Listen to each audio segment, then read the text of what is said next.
what does it mean to be an ally versus a friend? I'll say first is the word ally today is kind of being appropriated by, I would say, people like in leftist circles and social justice warriors, advocates. And they basically define ally to mean that basically an ally would be a white person who basically shuts up, apologizes for everything, agrees with them on everything, supports them on everything, gives money to their cause. Like it's all about full support of whatever they believe, whatever they feel, whatever they want, like, and anything less is not being an ally. And what I have to say about being allies is almost directly opposed to that. It's almost directly opposed to that. Because in my world, an ally calls me out.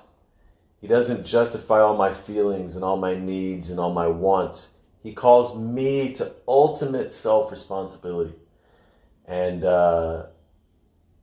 so, am I an ally to people on the left? Am I an ally to people of color?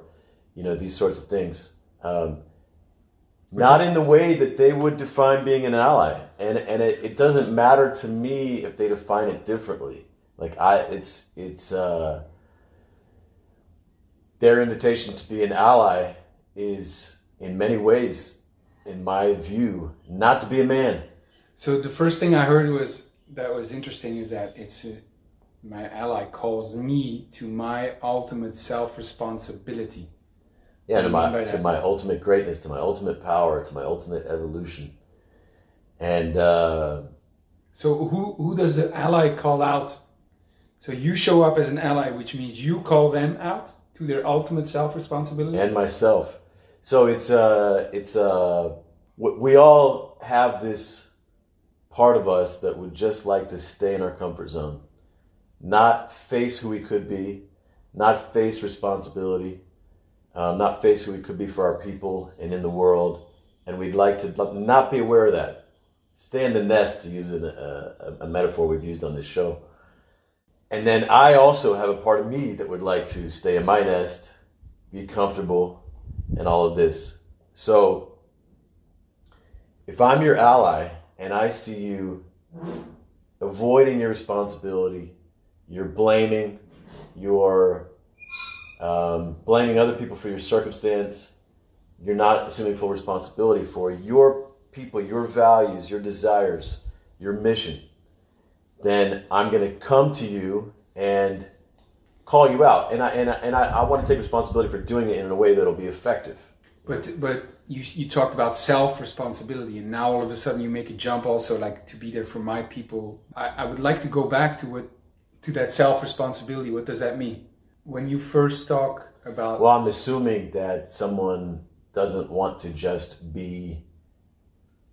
go for their own personal dreams, but they also want to be a great man for their people. So that's why I brought that up. It depends, is there an alliance, so to speak? Because I consider myself an ally for people in the world in general. This doesn't mean that I have a formal agreement with people in the world that they have asked me to stand for them, to call them out, all of these things. So, I'm not going to chase all 7 billion people around and try to, call them out, right? But, with you, I have heard you deeply express what your dreams are, what you're committed to, who you desire to be. And so when I see you playing less than that or making excuses or not accepting full responsibility, then yeah, I take it on as my responsibility to not let you get away with that.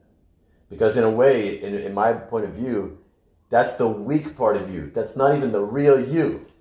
The real you I relate to as powerful. So what I hear in this, and I think that's important, is that you know what my deepest desires are, what my dreams are, because I've expressed them. So in that sense, you're not the judge of it. You know what I want to stand for, and you see me not playing up to that level, then you come in.